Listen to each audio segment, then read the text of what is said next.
What up, Lake Nation? Back from my vacation, Miami. I had a good time in Miami. But I want to get into some few things. First, people was hitting me up saying they was nervous about the number two pick, saying how number two picks they feel was jinxed. That the second pick, they never turn out to their potential. It seemed like number two pick is a bust. But I'm here to break it down. That's not true. And while we should be in good hands, especially tomorrow, selecting Brandon Ingram. First, they were saying, far as the number two pick, and they were saying the guys who got picked number two who didn't pan out. First, you guys have to look at one thing.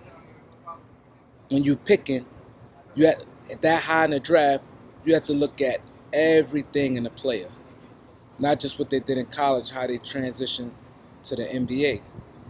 Now, let's talk about a few guys. Michael Beasley, Evan Turner, Milicic, Thabeet, who got drafted by the Memphis Grizzlies. There's a difference in them guys compared to Brandon Ingram, and some other guys who had success at that number two pick. First, now I'm gonna give you the positive and the negative.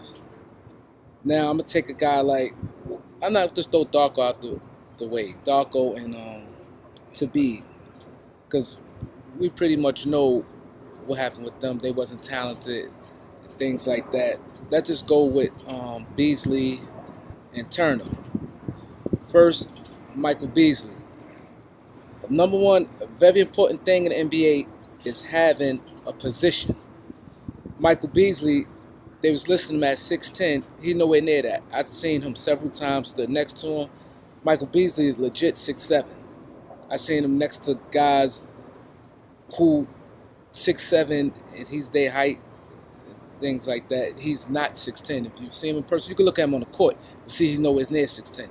They just list him at 6'10", and that looks good. Like, 6'10" power forward could do the things he do on the court.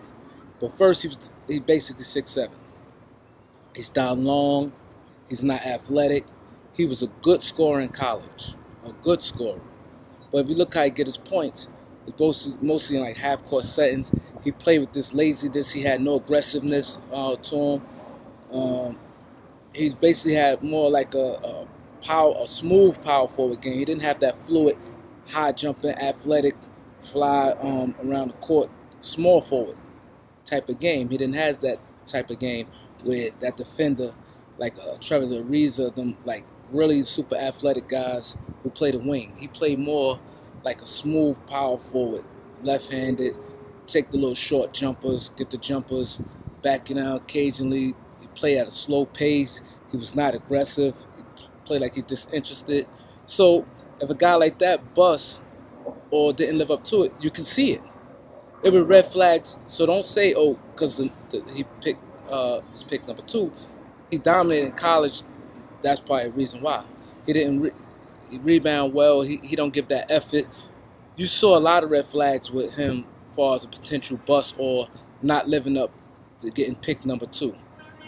Now go with Evan Turner. Evan Turner has NBA size at the two guard position. But the thing with Evan Turner, also you can see with the bust, he has like a role player type of game. He didn't have like a number two, a guy that's going to be a franchise player type of game when he got drafted by the Philly. You can see it in his game. He a guy could do some things. He more like on a contender team, like the fourth best player on the team, like the Iguodala, the fourth best player. He's not aggressive. I hate to say guys don't have no heart, but he don't show that toughness heart that carry a team. He was never no big scorer. He didn't have no three-point range, no real outside range. He had like a real short jumper, like 12-foot range jump shot. He wasn't that good at getting to the basket. He's not athletic. He's not fast. He's basically basically a two guard that can handle the ball, do some nice things for you. And the only reason he's probably shifting over a little more three at like 6'6" now because the NBA has gotten smaller. So it brought his value up a little that he could play the 2 and the 3. And and he give you some playmaking skills at the 3 position. So it's helping him stock now. Get some free agency, get a couple dollars, whatever. But as far as potential coming into the league as being a franchise player at that number 2 position, it showed. Like I seen it long. I told people when he got drafted, I said I don't see him as being a split. I think he's gonna be a good player. You know, like I said, he give you some assists, give you a couple rebounds at the position. He didn't have that toughness. He laid back. At that 2, you have to be a gorilla. To be a superstar in this league, you got to be a go-getter. You have to be either tremendous, super duper defensive player. If you don't have no offense, you have to be, a, a, a 10 in defense or an offensive player. And he's not neither. He's not no big scorer, like I said. He do a little post up. He's not aggressive. He laid back. So look at the 2, Beasley and Turner. Look at their games. Beasley, a small, undersized power forward. He didn't have the athleticism and the fluidness for the 3 position. In the game for the 3 position, he didn't handle the ball well, like far transition. And Turner, he didn't have that.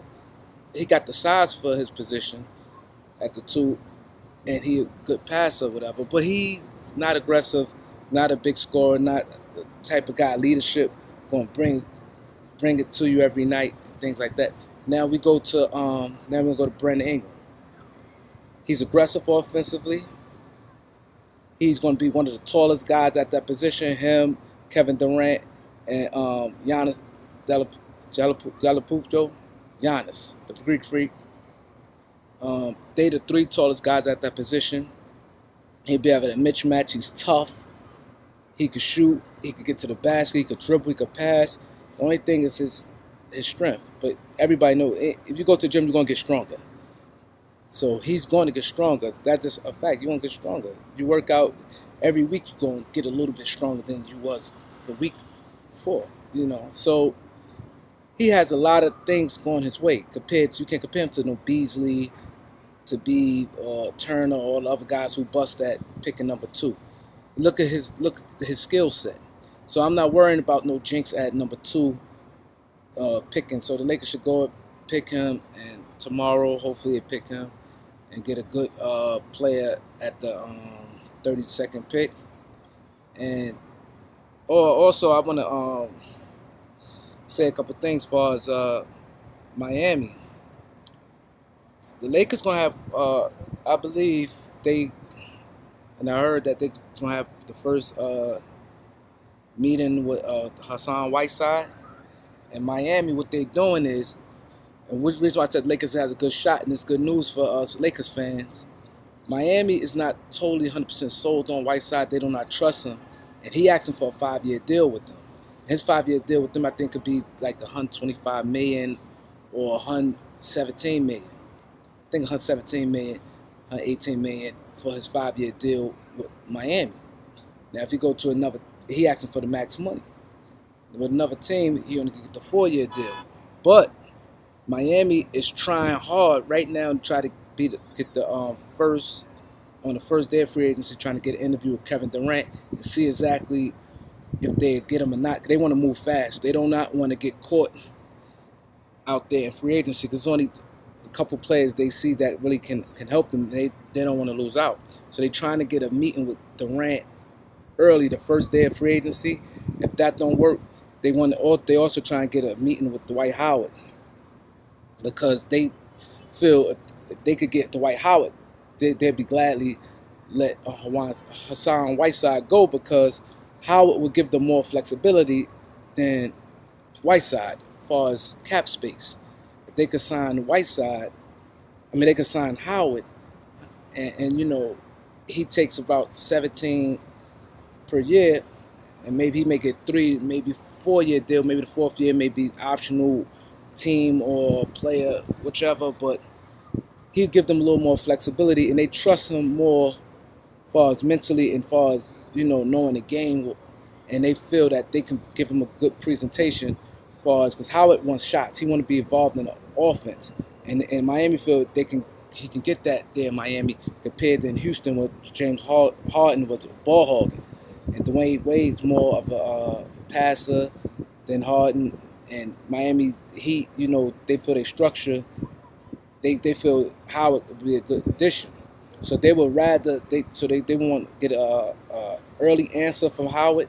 If they could get a meeting with him in the first 2 days, hopefully, if they get a meeting with him and he could commit to him, they gladly will let Whiteside go because he saved them money. Howard would get far shorter on the length of the contract, shorter on the amount of money, and Howard also will give them, they feel a little more stability with Howard, and so they don't want to really commit to that type of money with Whiteside is, that and Whiteside not really telling them anything as far as what he's going to do. All he keeps saying he want to stay. He's not saying he was willing to take a discount. He ain't saying nothing. So they really don't know where his head's at right now. They know he got an early meeting with the Lakers set up for the first day, and they really they want to really get Durant, see if they got a shot at him, Durant and Howard, in early before Whiteside end up signing elsewhere, because there's really no other free agents they really feel that can change besides them three. In order, they would rather have Durant first, Howard, if Howard could get him like a 17 per year deal, because they could promise him more shots, more involved in offense compared to Houston, especially now that Mike D'Antoni there, and then Whiteside. They're not going to say it publicly, but that's what they want to do, get it done early, because, like I said, Howard give them more flexibility. They could add another player with that. So I will be back tomorrow. I will be at the draft tomorrow, be at a couple parties tomorrow night, and I'll be back here to give y'all some updates. Subscribe, like, comment, and we'll see you guys later.